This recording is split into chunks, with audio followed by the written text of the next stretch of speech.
안녕하세요. 중앙대학교의 탐구형 인재 전형으로 합격하여서 미디어 커뮤니케이션 학과에 다니고 있는 22학번 최성현입니다. 제 고등학교 생활을 함께 보시면서 탐구형 인재 전형으로 합격할 수 있었던 비결을 알려드리도록 하겠습니다.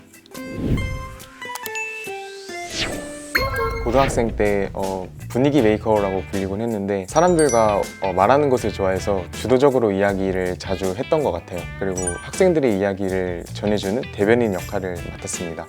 수업 시간에는 적극적으로 참여하고 집중하면서 공부했던 학생이었던 것 같아요. 고등학교 학생기록부의 진로 희망을 고른 사진인데요. 1학년 때는 폭력기 언론을 희망했고, 그리고 2학년 때는 언론인을 희망했었고, 3학년 때는 구체적으로 PD라는 직업을 희망했습니다. 학년을 거치면서 언론 쪽으로 원하는 것이 확실해지는 것이 보이시나요? 언론 방송 분야에 관심을 가지게 된 계기는 중학교 3학년 때 봤던 이주노동자에 대한 인간극장 방송이었어요. 사실 저는 이주노동자들에 대한 편견이 조금 있었는데 인간극장 방송을 통해서 제가 가지고 있는 편견이 깨지고 그리고 많은 영감도 얻게 되었습니다. 방송을 통해서 경험하지 못한 것들에 대해 알아가고 그리고 가지고 있던 편견이 부서진 것이 저에게 엄청난 매력으로 느껴졌어요. 글이나 영상으로 사람들의 편견을 부숴주고 싶다는 마음이 들었습니다. 제가 만들었던 동아리의 배너인데요. 지식을 나누는 샘 같은 그런 통로를 해보자 라는 의미에서 괜찮은 것 같아서 나눗셈으로 짓게 되었고, 이렇게 학교에서 진행하는 다양한 활동들 홍보하기도 했었고, 지역의 곳곳에 선행을 하신 분들을 찾아가서 어떠한 이유로 선행을 하게 되셨는지 탐사를 해서 리포트를 했던 경험이 있었습니다. 글을 통해서 사람들을 연결하고 자유롭게 이야기를 나눌 수 있는 공간을 만든 경험이 되게 신선했어요. 하지만 글로만 사람들의 이야기를 전달하기에는 부족한 부분이 있었어요. 그 이후 저는 글보다는 영상을 통해서 사람들에게 이야기를 전달하고 싶다는 생각을 하게 되었습니다.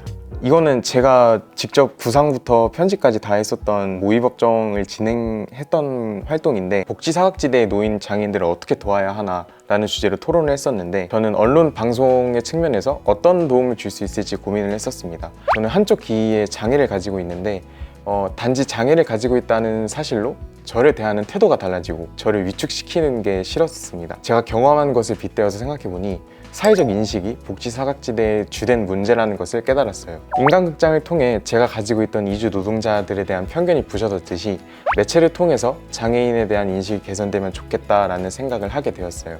다음은 제가 생각나는 발표회라는 학교 발표에서 있었던 폴더를 열어볼게요.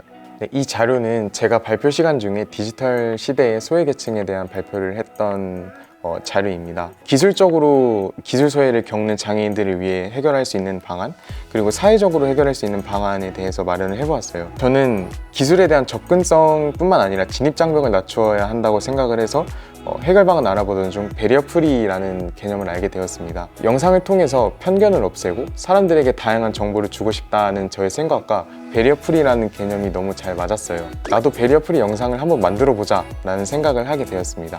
이게 제가 만든 배리어 프리 영상인데요.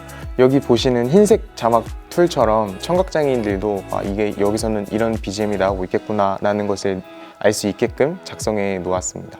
이런 활동들은 저에게 더 넓은 시각에서 제작을 할 수 있는 눈을 준 것 같아요. 사회적 약자들의 이야기를 전달하는 PD의 꿈에 한 발자국 더 가까이 가게 된 활동이었습니다. 이런 영상에 대한 관심을 시작으로 고등학교 3학년 때 영상 제작 동아리에서 활동을 했는데요. 카메라 실무를 직접 하게 된 첫 경험이었는데, 영상을 편집하고 동아리를 하면서 PD라는 꿈이 조금 더 명확해진 것 같아요. 이 영상은 특수학급 친구들이 바리스타 교육하는 모습을 담은 영상입니다. 이 영상을 통해서 특수학급 친구들의 이야기를 전달하여서 학생들이 가지고 있는 편견을 부수고 싶었는데 본인들이 가지고 있던 생각들이 바뀌었다고 이야기를 해줘서 좀 뿌듯했습니다. 그리고 제가 아까 촬영했던 영상을 보고서로 따로 작성했었는데요. 촬영 순서, 그리고 제작 영상이 어떻게 되었는지, 그리고 느낀 점, 그리고 기대 효과를 순으로 작성을 했었는데, 실습 아니면 활동들을 한 후에 바로바로 느낀 점을 적어두면 훨씬 더 도움이 될 것 같습니다. 어떻게 보면 고등학교 3학년 동안 PD라는 직업을 생각하면서 그에 도움되는 활동들을 했던 것 같아요. 뚜렷한 목표를 갖고 3년 동안 꾸준히 관련된 활동을 하는 것, 그것이 제가 탐구형 인재 전형으로 합격할 수 있었던 이유였던 것 같습니다. 다음으로는 생기부 선택 과목에 대해서 말씀을 드릴까 해요.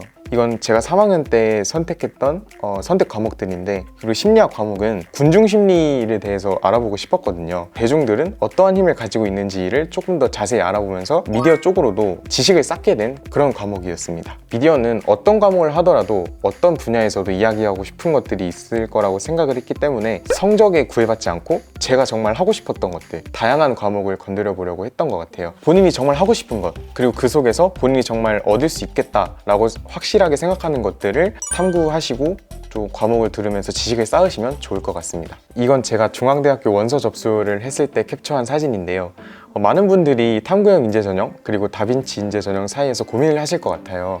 사실 저도 다빈치 인재 전형과 그리고 탐구형 인재 전형 두 가지 전형을 모두 생각을 했어요. 다빈치 인재 전형은 학교 생활을 두루두루 다 잘하면서 다양한 영역에 관심을 가지는 학생들을 뽑는 전형이고, 탐구형 인재 전형은 한 분야에 확실한 생각과 그리고 관심이 있는 학생을 뽑는 전형이라고 생각을 해요. 저 같은 경우는 중학교 3학년 때부터 글이나 영상으로 이야기를 전달하고 싶다는 생각을 했었고, 고등학교 3학년 내내 언론 그리고 방송 쪽으로 장래 희망을 가졌었어요. 그러한 면에서 제가 가지고 있는 생각과 비전 그리고 이를 바탕으로 진행한 활동들이 탐구형 인재 전형으로 지원을 했을 때 저만의 무기가 될 수 있을 것 같다라고 느꼈습니다. 사회적 약자에 대한 편견을 부수는 영상을 만들겠다는 그런 생각이 뚜렷했고, 그래서 탐구형 인재 전형을 지원하게 되었습니다. 아마 저처럼 한 분야에 관심 지속적으로 가지고 있는 학생들에게는 탐구형 인재 전형이 조금 더 적합한 전형이라고 말할 수 있을 것 같아요. 다빈치 인재 전형에는 면접이 있지만 탐구형 인재 전형은 자기소개서 제출만 있죠. 그래서 자기소개서에 더욱 힘을 썼던 것 같아요. 1번 자기소개서 같은 경우는 제가 성장한 그리고 최종적으로 어떠한 꿈을 가지고 있는지를 하나의 스토리로 연결해서 스토리텔링을 하려고 노력을 했었어요. 여기 보시면 사회문화 교과목에서 먼저 시작을 했었고,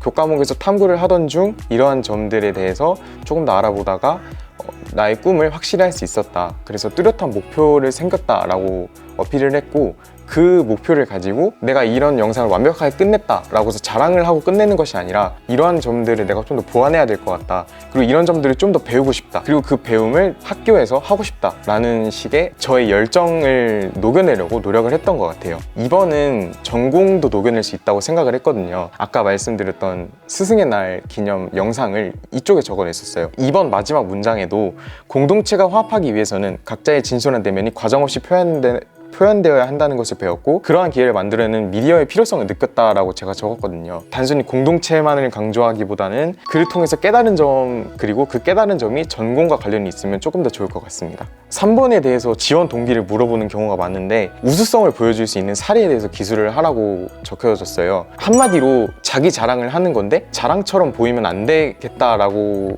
가장 중요하게 생각을 했거든요. 정말 자신이 진심으로 활동했던 활동, 그리고 애정을 담아서 했던 활동들을 적어내다 보면 자신의 우수성을 어필할 수 있는 자기소개서를 작성할 수 있을 것 같다고 생각을 합니다. 이렇듯 본인이 가지는 이야기의 강점을 잘 드러낼 수 있는 활동들을 정리하는 것이 가장 중요한 자기소개서를 적는 시작점인 것 같아요. 다음으로는 합격증 사진을 같이 볼까 하는데요. 저는 처음부터 중앙대학교 미디어 커뮤니케이션 학부를 들어오고 싶었거든요. 신문방송학과의 시초이기도 하고, 그리고 많은 언론인, 방송인들을 배출한 학교잖아요. 1학년 때 패기 있게 내가 이 어려운 경쟁률을 뚫어보자, 경쟁률을 뚫고 합격하면 내 실력을 증명할 수 있겠다라는 생각으로 도전을 했습니다. 저희 학과에 대한 자랑을 조금 하자면요, 말씀드렸듯이 신문방송학과의 휴식, 그리고 가장 오래된 학교라는 점에서 근본이 있다라고 말씀을 드릴 수 있을 것 같아요. 수업하는 내용과 구성이 무조건 미디어에 대해서만 다루는 게 아니라 사회 모든 분야에 대해서 다룬다는 점도 장점입니다. 근본적으로 소통이라는 것에 키워드를 맞춰서 여러 가지 생각을 할 수 있는 그런 공부를 하면서 생각의 폭을 넓혀 나가는 중이라 너무 만족하고 있습니다. 지금 보시는 사진이 중앙대학교의 XR 스튜디오라고 하는데요. 영상 현업에서 가장 각광받는 기술인 XR을 제작할 수 있는 XR 스튜디오가 대학 최초로 중앙대학교에서 만들어졌다고 합니다.